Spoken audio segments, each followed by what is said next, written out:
காட்டுல கிளியும் காக்காயும் உட்காந்து பேசிட்டு இருந்துதான். அப்ப காக்காயை பார்த்து கிளி சொல்லிச்சான் ரொம்ப திமிரா, யூ டைரக்டி காக்காய் தள்ளி உட்காரு.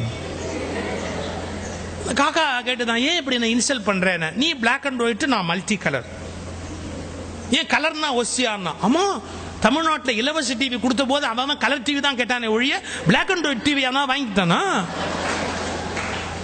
அதனால கலருக்கு தான் மரியாதை ஜாஸ்தி, பிளாக் அண்ட் ஒயிட்னா மரியாதை இல்லை அப்படின்னு காக்காயை சொன்ன. காக்கா சொல்லிச்சு, என்னமோ தெரியலப்பா, என்ன கடவுள் படைக்கும் போது கரண்ட் கட்டா போச்சோ என்னமோ, நான் கருப்பா போயிட்டேன், அது ஒரு பெரிய விஷயமா அப்படி பேசிக்கிட்டு இருக்குது காக்காயும் கிளியும்.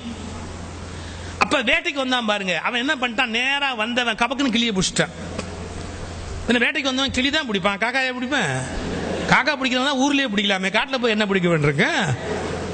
ஆக்சுவலா தமிழ்ல காக்கா பிடிக்கிறதுங்கிற வார்த்தை கேட்டிருக்கீங்களே, அது எப்படி வந்ததுன்னு தெரியுமா? காக்கை பிடித்தல், வேற ஒண்ணும் இல்ல. ஒருத்தன் கால் கை பிடித்தாவது வாழ்க்கையில முன்னுக்கு வருது. கால் கை பிடித்தல், காக்கை பிடித்தல், காக்காய் பிடித்தல்னு போச்சு.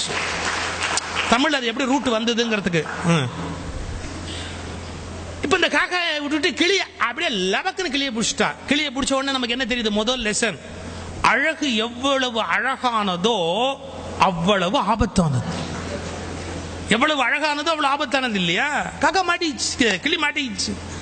கிளியை பிடிச்சி நேரா வீட்டுல கொண்டாந்து வச்சுக்கிட்டு அந்த கிளிக்கு பேசுறதுக்கு பழக்கிறா. இந்த காக்கா பின்னாடியே வந்து என்னன்னு பாக்குது. இந்த கிளிக்கு என்ன சொல்லி கொடுக்குறான், குட் மார்னிங் சொல்லு அப்படி கத்து கொடுக்குறான்.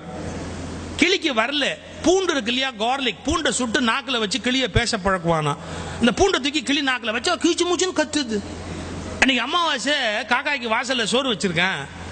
அவன் பண்டாட்டி கா கான்னு கத்துற உடனே இந்த காக்கா சோத்தை பார்த்து கிளியை பார்த்து, சோத்தை பார்த்து கிளியை பார்த்து ஒரு வார்த்தை சொல்லிச்சு, பாத்தியாடா, அவன் பாஷையில பேசுறதுக்கு உனக்கு சூடு வைக்கிறான், என்ன என் பாஷையில கூப்பிட்டு சோறு வைக்கிறான்.